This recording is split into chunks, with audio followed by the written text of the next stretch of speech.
చాలా అద్భుతము. అందుకనే దేవుడు ఏర్పాటు చేసిన ఈ జీవితంలో ఆయన మనకిచ్చిన ఈ సమయము మనకి ఎంతో గొప్పదండి.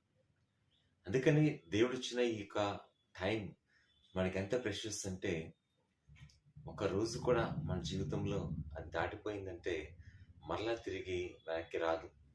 అందుకనే దేవుని ఉన్నతమైనటువంటి ప్రభావం మన జీవితంలో అనుదినము ఉండాలని మనం కోరుకున్నప్పుడు అటువంటి శక్తి మనకుంటాది. అందుకని ఇజ్రాయెల్ ప్రజలు అనుదినము కూడా దేవుని యొక్క ఆశ్రయం కొరకు కనిపెట్టారు. అందుకనే కదా వారు ఆ అరణ్య మార్గంలో కూడా దేవుని గొప్ప శక్తితో, ఆత్మతో బహుబలంగా వారు నింపబడి వారి క్షేమంగా ముందుకు నడిపించబడ్డారు. కాబట్టి మన జీవితంలో కూడా దేవుడు అటువంటి శక్తిని, అటువంటి ఆలోచనని, అలాగే ఆ గొప్ప విజ్ఞానాన్ని మనకిచ్చి క్షేమంగా మనల్ని అన్ని విషయాల్లో దీవించి బలపరుస్తారు. ఆమేన్.